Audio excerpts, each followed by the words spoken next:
Que dia maravilhoso o Senhor nos deu, por isso estamos alegres. Mesmo passando por lutas e dificuldades, estamos alegres porque este é o dia que o Senhor nos deu.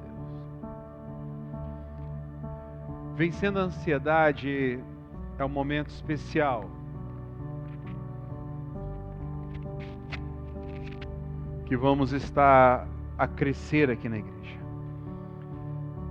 Eu quero deixar um texto bíblico para nós começarmos a conversar sobre esse tema. Lá em Filipenses capítulo 4, do versículo 6 ao versículo 9, fala assim com a gente. Assim revela-nos o Mestre. Não andeis ansiosos de coisa alguma. Em tudo, porém, sejam conhecidas diante de Deus as vossas petições, pela oração, pela súplica e com ações de graças.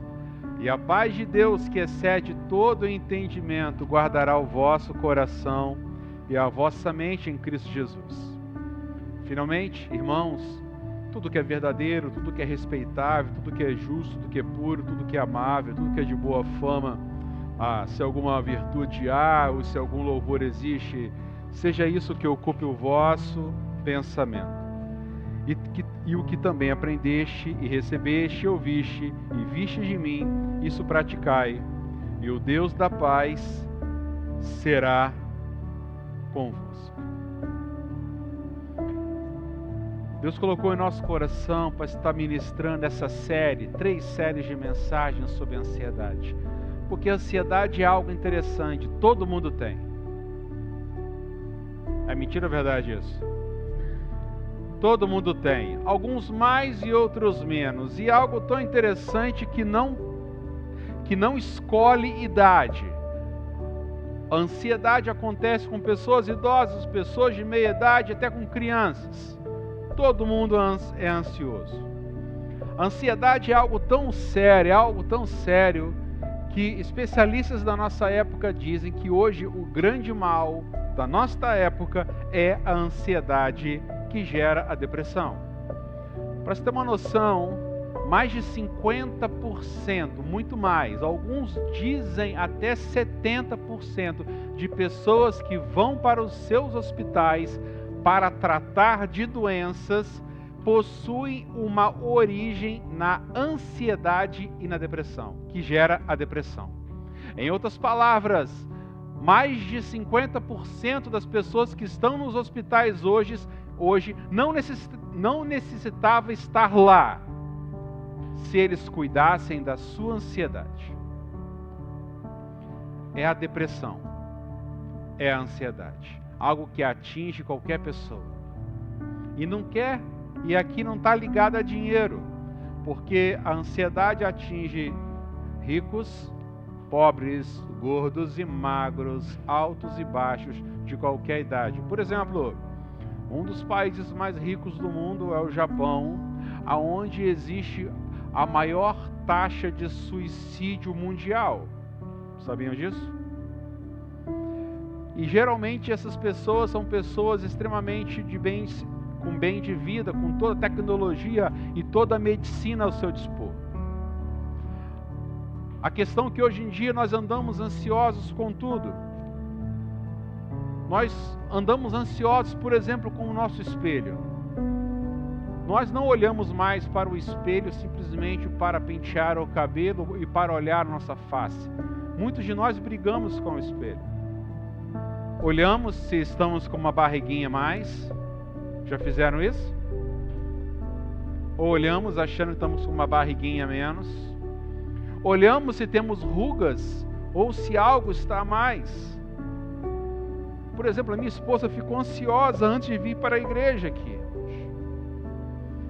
Ela olhou para a minha face e falou: meu marido, eu estou muito ansiosa, sente por favor na privada. Estava com a tampa, sentei, e ela falou: Cleuton, a sua sobrancelha está muito grande, tenho que podar, tenho que cortar a sua sobrancelha. Estou com a sobrancelha cortada, vocês perceberam? Ela estava ansiosa dizendo: Cleuton, precisa cortar. Eu não sei o que ela cortou, ela só falou que cortou. Eu estou dizendo que a gente anda ansioso com qualquer coisa. Os alunos já começaram o ano ansiosos, perguntando: será que eu vou passar esse ano? Esse professor tão difícil, esse professor tão fácil. Os jovens hoje são tão ansiosos que antigamente o garoto nascia homem e ainda nasce, e a menina nascia mulher e ainda nasce, mas hoje em dia nós temos jovens, adolescentes preocupados se são homem ou mulher. Hoje nós temos crianças de 5 anos, de 6 anos, que pais estão levando ele para psicólogos porque estão ansiosos. Já ouviram falar disso? Preocupados, ansiedade é algo tremendo.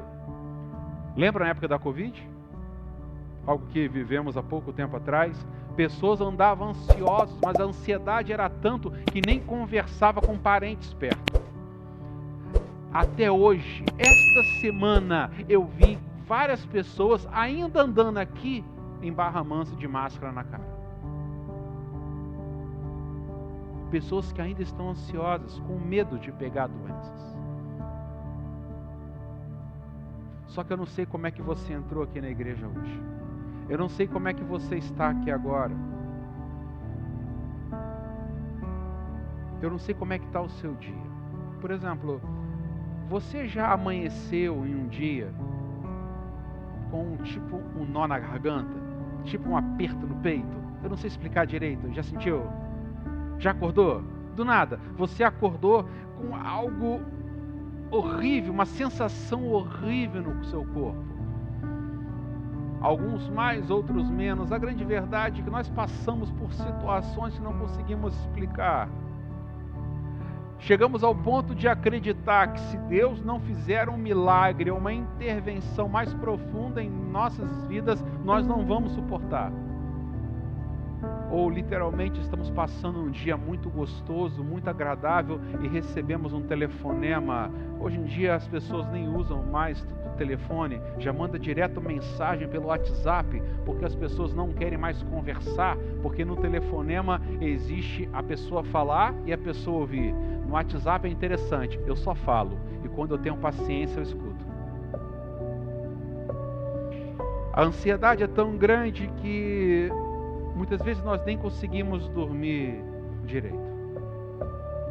Não sei se você já sofreu isso, de estar passando por um momento que você não conseguiu dormir. Você perdeu uma noite de sono, ou existe aquela dor do peito que eu falei que não é difícil explicar, que a gente literalmente fica ansioso e pede a Deus a cura.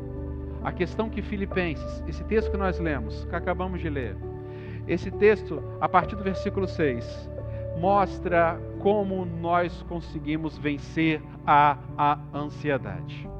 Esse texto nos mostra o caminho, nos mostra um diagnóstico, nos mostra o remédio e também nos traz a cura para nós vencermos a ansiedade. Vamos entender um pouco mais o que é ansiedade, por favor?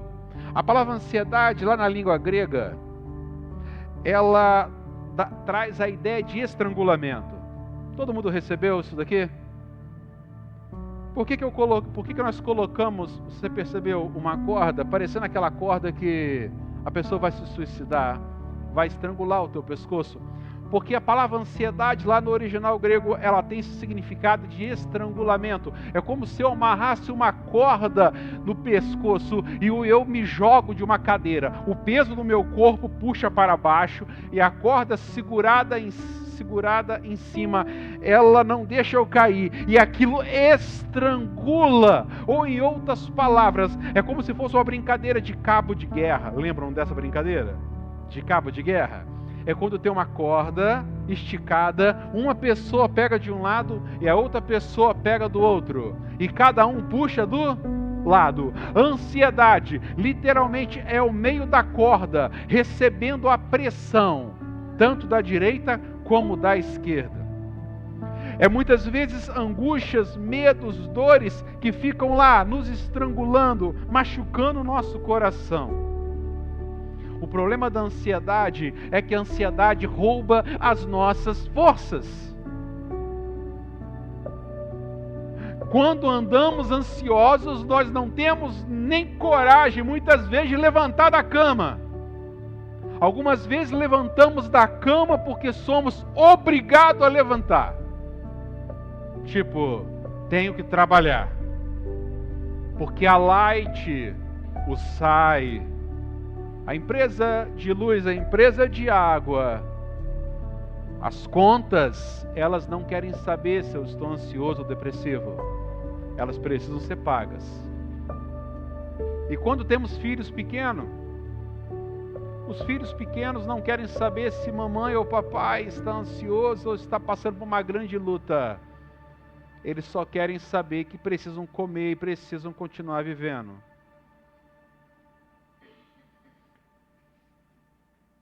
Vamos voltar para o texto? Ansiedade, no versículo 6, ela nos mostra o diagnóstico. Que antes de nós pensarmos no remédio e antes de pensarmos na cura, eu tenho que entender algo. E o que eu quero convidar cada irmão e cada irmã dessa igreja a entender é: todos nós passamos por problema de ansiedade. Ouviu? Você pode ser a pessoa mais durona do mundo. Todos nós passamos por um problema de ansiedade. Só que cuidado, ansiedade não significa que eu não vou me preocupar com o futuro. Ao contrário, eu preciso me preocupar com o futuro. A Bíblia fala, por exemplo, das formigas. A Bíblia fala, vai ter com a formiga preguiçoso. A formiga é um bom exemplo de animais que se preocupam com o futuro. No verão, elas trabalham para que no inverno elas venham a descansar. Andar ansioso não tem nada a ver eu pensar no meu futuro. Ou seja, eu trabalhar, eu guardar o dinheiro, eu criar uma poupança, eu me preocupar com o amanhã, isso não é ansiedade, isso é prudência. Ansiedade não é fazer corpo mole, ansiedade não é ter medo do futuro. Melhor dizendo, ansiedade não é meu me preocupar do futuro. Ansiedade, em outras palavras, é eu ter tanto medo do futuro que hoje, no dia de hoje, eu não consigo ser produtivo. Muitas pessoas, elas falam que estão ansiosas, mas passam horas assistindo televisão. Muitas pessoas estão vivendo uma ansiedade, é verdade, mas passam horas na rede social. E o argumento é: eu preciso fazer a minha mente esparecer.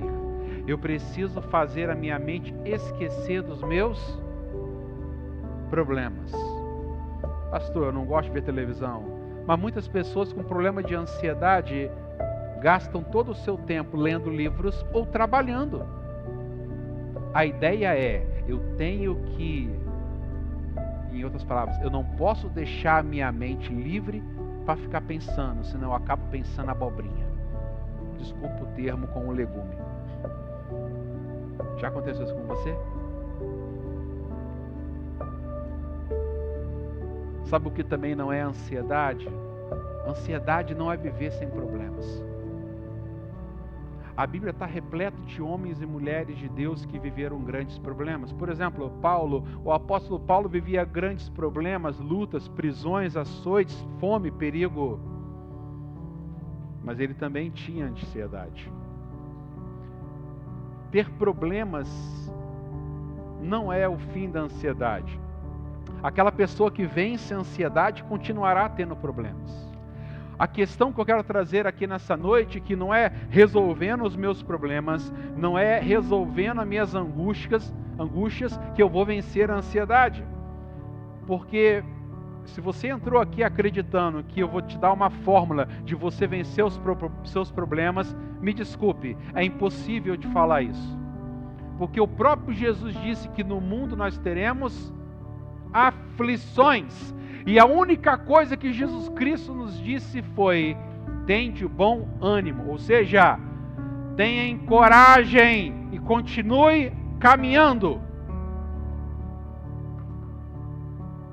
Mas vencer a ansiedade é possível. Sabe o que é a ansiedade? Sabe o que é ansiedade? Se você olhar na sua casa, se você quiser nessa semana, ler toda a epístola dos Filipenses, nós não lemos o capítulo 4? Se você quiser ler toda a epístola dos Filipenses, nós vamos perceber que a epístola dos Filipenses nada mais é e nada menos é do que uma epístola que fala sobre ansiedade. Fala da alegria, mas uma alegria voltada para a ansiedade. Por exemplo, o capítulo 1 de Filipenses, ela nos ensina que nós devemos olhar para Deus e não olhar para os problemas. E como eu posso vencer a ansiedade? Quando eu paro de olhar para os problemas e olho para Deus.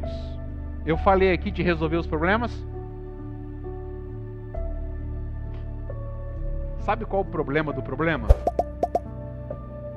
Você sabe qual o problema do problema?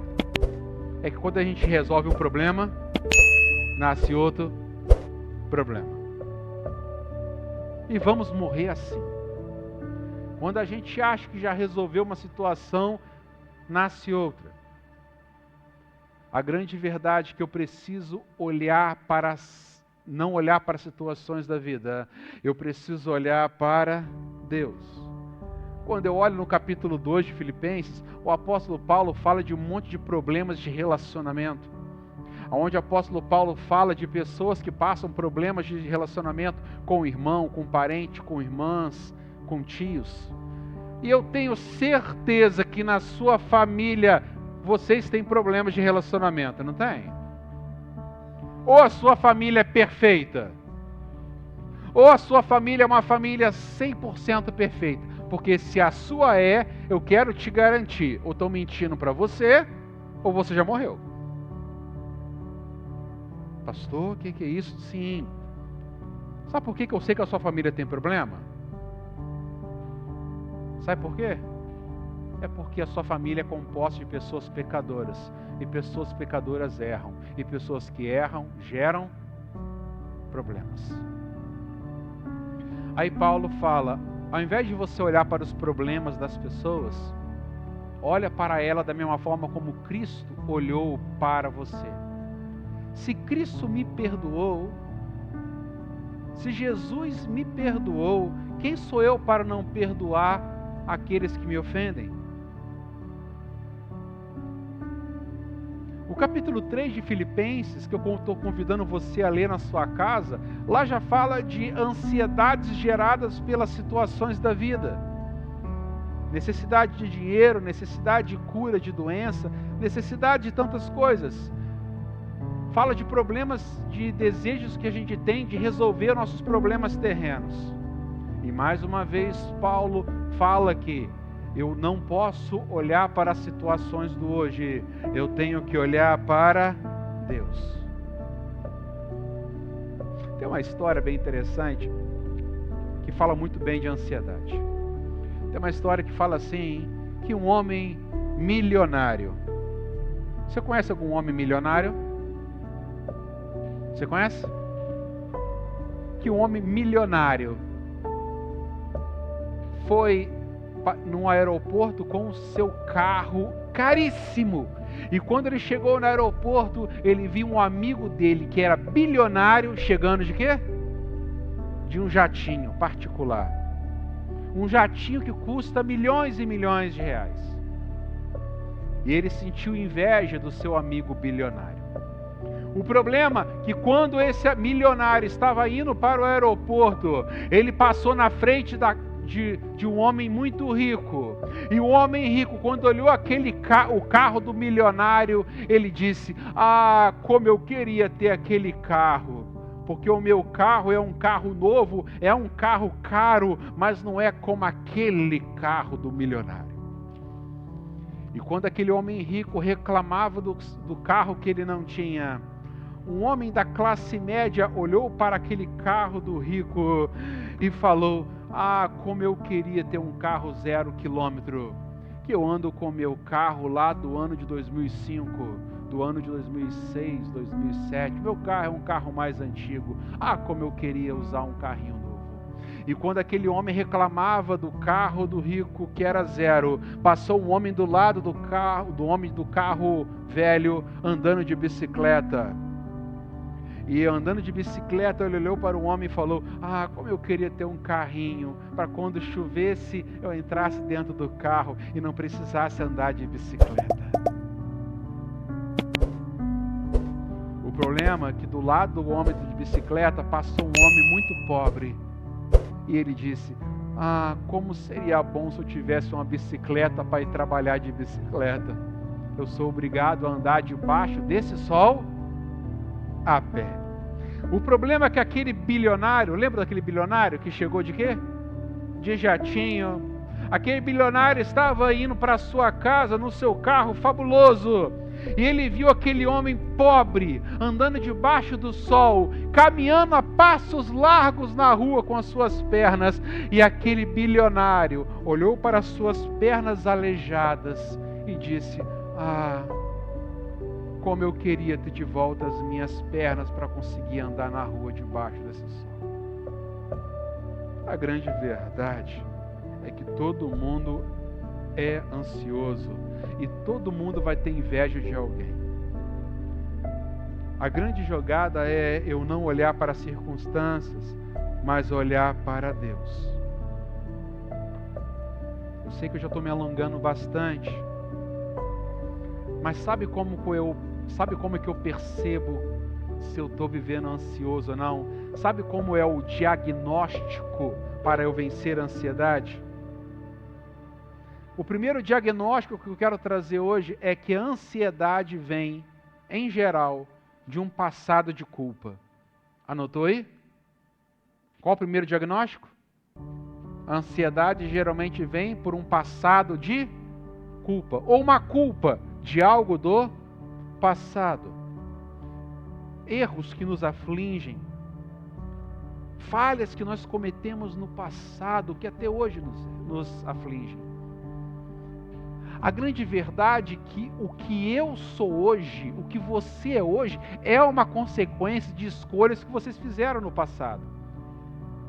Se você é casado uma única vez ou já está no seu segundo casamento, existem erros do seu passado que gritam até hoje. Se você foi mãe ou pai solteiro, ou teve seus filhos dentro do casamento, não interessa. A questão é que tudo do passado reflete no dia de hoje. Traumas do passado geram ansiedade. Medos do passado ainda continuam nos afligindo.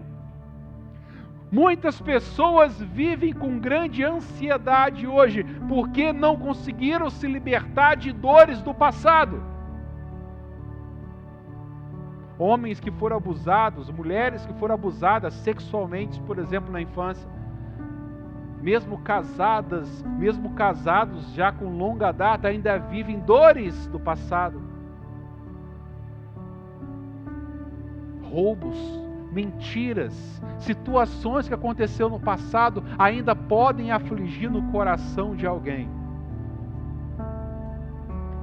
A grande questão é que muitas pessoas já pediram até perdão para Deus. Lembra que aqui no culto eu convidei todo mundo a fechar os olhos em silêncio e pedir perdão a Deus? Estão lembrados?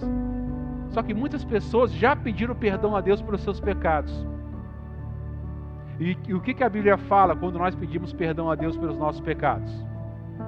Que Deus é fiel e justo para nos perdoar. A grande questão é que muitas pessoas ainda não se... Deus já perdoou, mas ela mesma não se perdoou. Pessoas estão ainda agarradas no passado, vivendo uma vida de angústia, porque um dia no passado já foi mal, já matou até, já roubou, já se prostituiu.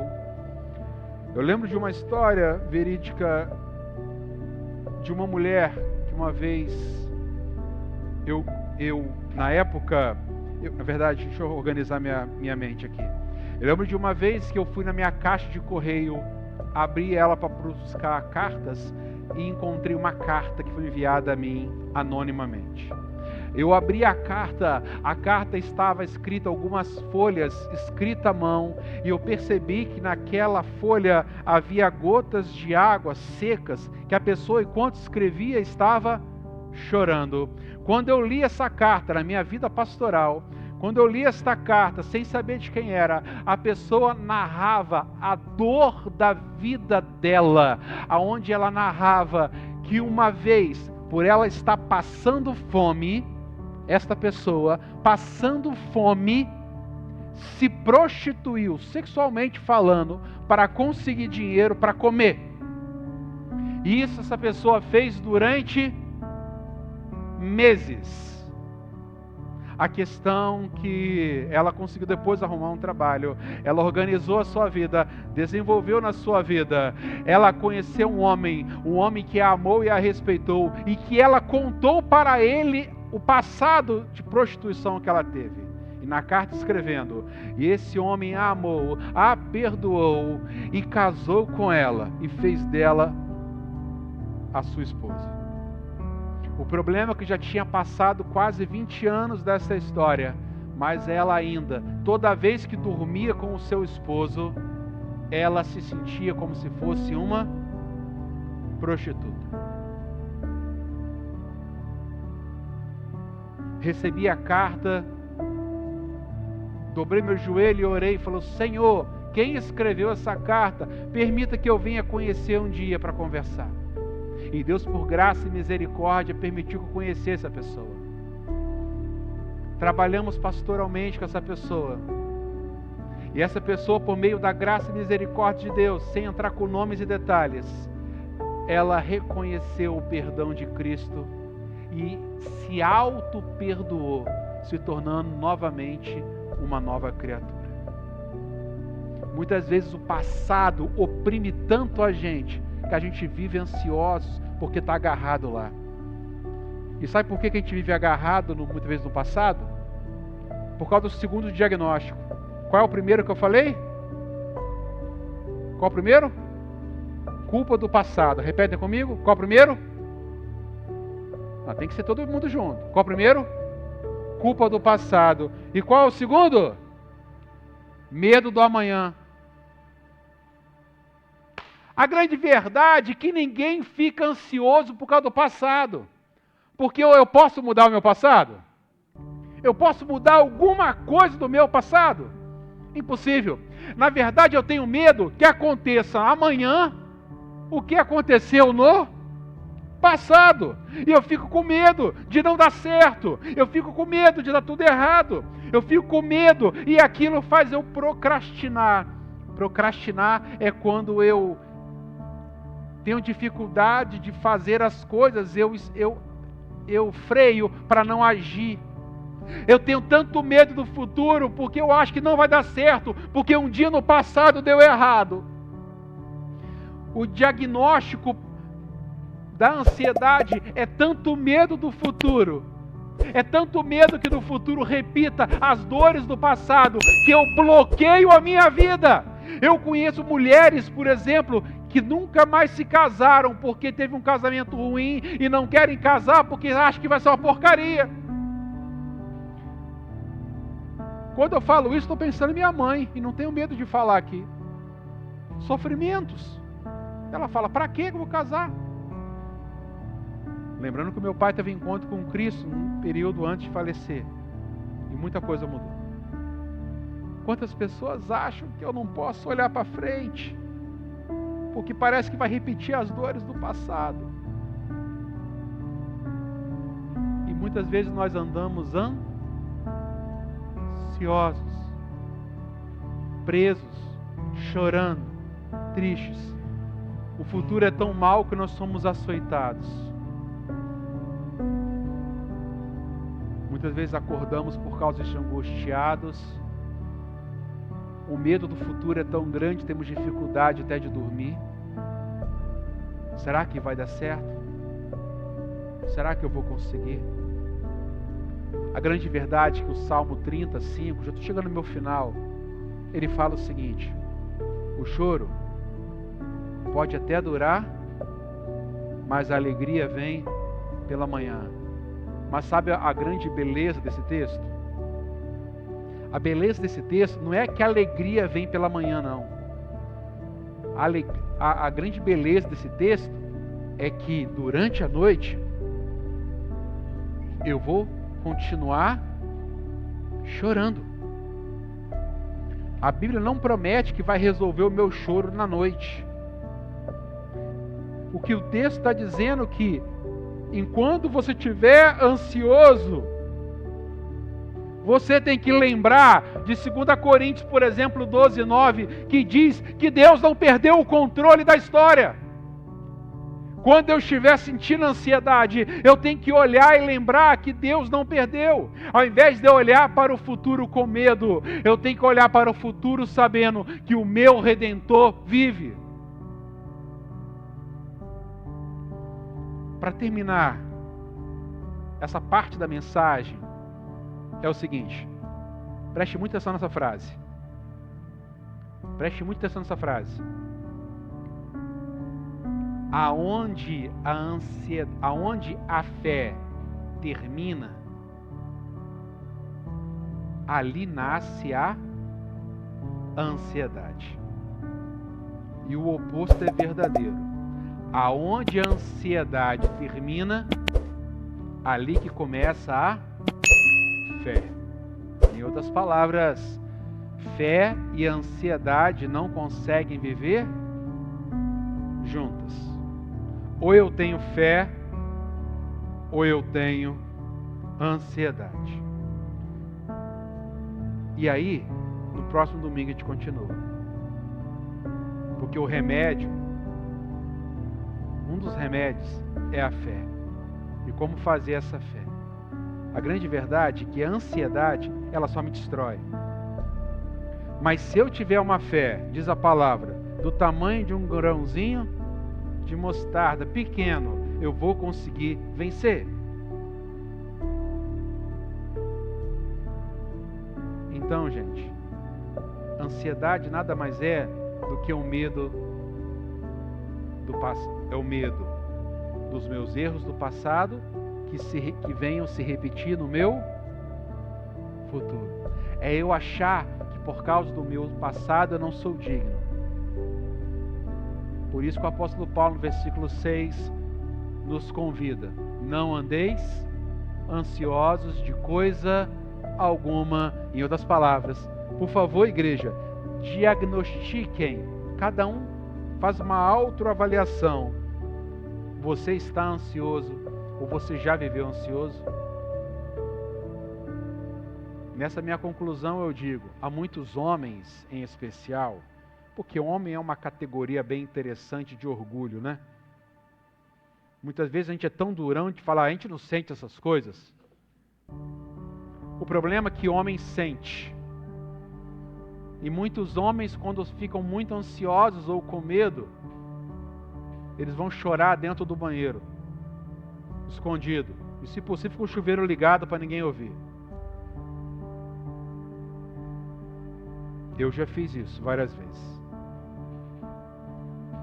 E o bom de chorar no banheiro é que eu posso sair lá com o rosto molhado de lágrimas e a Neusimar olhar para mim. O que foi, Cleo? Eu estava lavando o cabelo.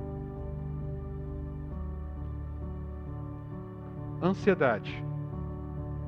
Ela precisa ser diagnosticada. E no próximo domingo vamos trabalhar o remédio que o próprio texto me ensina a vencer a ansiedade. Até no próximo domingo. Então essa mensagem terminou aqui? Não, só estou dando uma pausa. Ela vai ter que continuar. Se não vier, vai ouvir pela metade. No nome de Jesus. Vamos orar? Porque a pergunta da noite aqui é: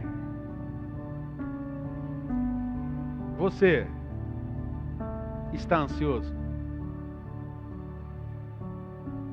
Você tem passado por lutas? Então quero convidar vocês, todos os irmãos que puderem, a ficar de pé. E todos nós orarmos pedindo a Deus que possamos passar esta semana vivendo o sobrenatural e o excepcional de Deus, para a honra e para a glória dele. Vamos orar? Feche teus olhos. Senhor Deus, o teu povo aqui está de pé a te buscar e a rogar-te, a declarar que muitas vezes nós ficamos ansiosos e com medos, achando que a doença vai nos destruir, achando quem vai cuidar dos nossos filhos e filhas quando falecermos, achando que não vamos conseguir pagar nossas contas, achando que não há cura para o casamento, achando que a nossa vida vai ser sempre uma desgraça, ou que eu vou viver sempre sozinho, ou que não há mais solução para trabalho, ou outros problemas. A gente acha que não há solução. Ó Deus, reconhecemos aqui nesta noite que somos pessoas ansiosas assim e queremos olhar para Ti, o nosso autor e consumador da fé. Queremos colocar em Ti a nossa ansiedade. Ó Deus, estamos ansiosos. Permita que a gente troque a ansiedade pela fé. Permita que na próxima semana a gente venha aprender a como trocar a ansiedade pela fé e sermos medicados para vencê-la. Mas, ó Deus, durante essa semana, ajude-nos a ter uma semana mais abençoada. Aquilo que está prejudicando a gente, por favor, ó Deus, por favor, facilita, Deus. Aquele problema que está nos afligindo, por favor, ó Deus, que ele diminui um pouco. Aquela dor que estamos passando, por favor, dá uma freada nela, ó Deus. Nos ajude amanhã a acordar alegres. Nos ajude amanhã a acordar e viver durante toda a semana livres, em paz, no nome santo e todo poderoso de Jesus. Amém. Que o amor de Deus, o Pai,